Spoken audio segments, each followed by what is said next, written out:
Hi everyone, কেমন আছেন সবাই? আশা করি সবাই ভালো আছেন। তো আজ 26শে জুলাই। 26শে জুলাই দেখুন মার্কেট প্রথমে গ্যাপ আপ ওপেন হয়েছে এবং গ্যাপ আপ ওপেন হওয়ার পর মার্কেট কন্টিনিউ আপ সাইডে মুভমেন্ট দিয়েছে দেখুন। কিন্তু ব্যাপার হচ্ছে যে আমি আজ একটা ট্রেড নিয়েছিলাম এবং সেই ট্রেডেও লস হয়েছে। তো লস হওয়ার কারণ হচ্ছে যে আমি ট্রেন্ডের অপোজিটে অ্যাকচুয়ালি ট্রেড নিচ্ছি এখন। এই কারণের জন্য আমি দেখতে পাচ্ছি যে এখনকার যেদিন থেকে ইলেকশন হয়েছে এবং ইলেকশনের পর থেকে মার্কেট এত বাজে রিঅ্যাকশন দিচ্ছে, মানে আগে আমার সেটআপগুলো মোটামুটি ভালোই কাজ করতো।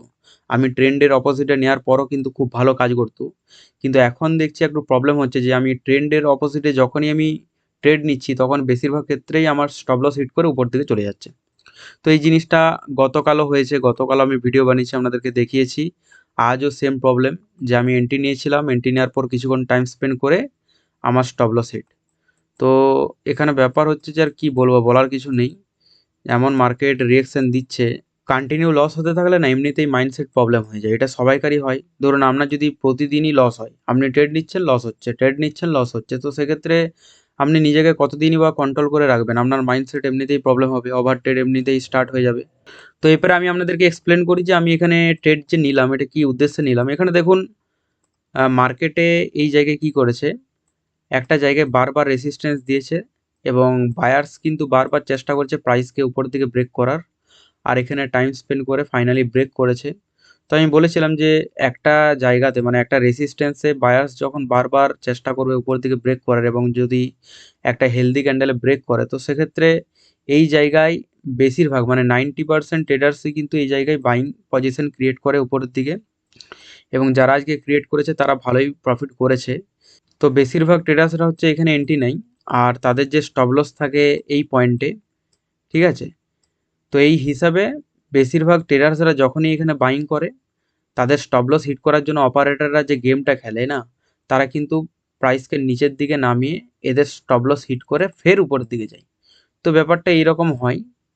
কিন্তু এখন এই কয়েকদিন ধরে এইরকম কাজ করছে না, মানে কন্টিনিউ কাজ করছে, উপরের দিকে চলে যাচ্ছে। আমি এখানে ট্রেডটা নিয়েছিলাম সেই উদ্দেশ্যে যে এখানে একটা হেলদি ক্যান্ডেল ছিল। আমি ভেবেছিলাম যে যেহেতু হেলদি ক্যান্ডেল এখানে তৈরি করেছে, তো এর নিচে ব্রেক করলেই আমি এন্ট্রি নেব। তো সেই হিসেবে এই হ্যামার ক্যান্ডেলটার নিচে যখনই ব্রেক করেছে তখনই আমি এন্ট্রি নিয়েছিলাম।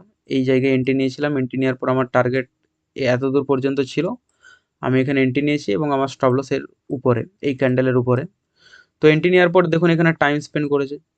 টাইম স্পেন্ড করাটাই খারাপ, যে এন্ট্রি নেওয়ার পরে যদি আপনার টাইম স্পেন্ড করে মার্কেট, দ্যাট মিন্স আপনাকে সেখান থেকে এক্সিট যত তাড়াতাড়ি সম্ভব, যদি ছোটও লস হয়ে থাকে তো এক্সিট করে দেওয়াই সবথেকে বেটার।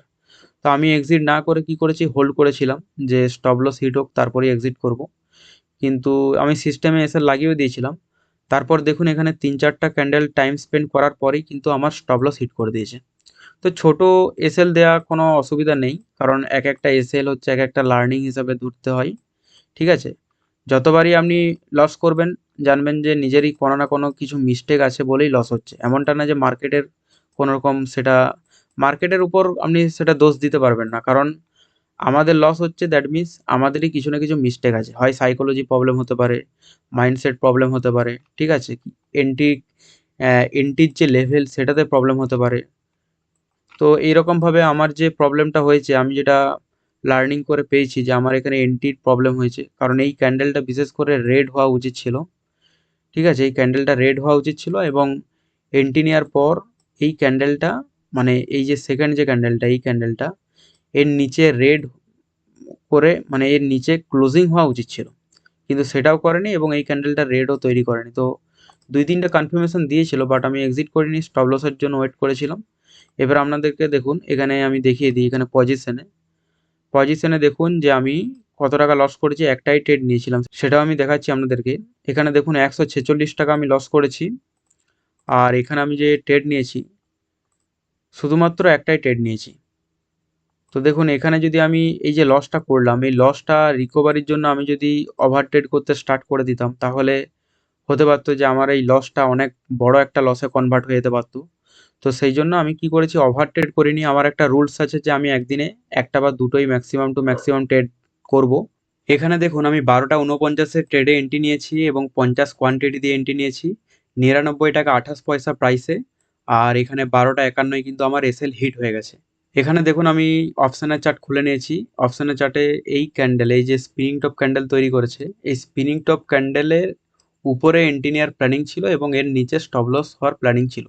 তো যখনই এর উপরের কাছাকাছি চলে গেছে তখন আমি এই জায়গায় বাইং করেছি এবং আমার এসএল ছিল এই ক্যান্ডেলের নিচে। কিন্তু মার্কেট কি করেছে, মার্কেট এখানে টাইম স্পেন্ড করে স্টপ লস হিট হয়ে গেছে, মানে 3 নাম্বার ক্যান্ডেলে কিন্তু স্টপ লস হিট করে দিয়েছে। এবং আমি যদি ধরুন এখানে হোল্ড করে থাকতাম, মানে অনেকেই আছে তো যারা নিউ ট্রেডার্স, তারা বিশেষ করে স্টপ লসকে অ্যাকসেপ্ট করতে চায় না। ধরুন আমি যদি এখানে স্টপ লস না দিতাম এবং আমি যদি একটা উম্মিদ নিয়ে থাকতাম যে ঠিক আছে এখানে কিছুটা হোল্ড করে থাকি, মানে আমার যদি উম্মিদ থাকতো যে উপরের দিকে যাবে এবং এখানে যদি আমি কোনো স্টপ লস না দিতাম, তাহলে মার্কেট কি করতো সেটা দেখুন। স্টপ লস যদি আমি না দিতাম তাহলে মার্কেটের অবস্থা দেখছেন, এখানে পুরো ক্যাপিটালই শেষ হয়ে যেত। তো অলওয়েজ আপনাকে স্টপ লস দিতে হবে, রাখতে হবে, এবং স্টপ লস যদি দেন সেক্ষেত্রে আপনি এর পরের ট্রেডে যদি মনে করুন প্রফিটে যান এবং আপনার যদি রিস্ক রিওয়ার্ড ভালো থাকে, তো অবশ্যই আপনি লসকে রিকভারি করেই খুব ইজিলিভাবে প্রফিটে চলে আসতে পারবেন। কিন্তু লস যদি বড় করে দেন তাহলে সেক্ষেত্রে প্রফিট করলেও সেটা কিন্তু রিকভারি অত সহজে হবে না।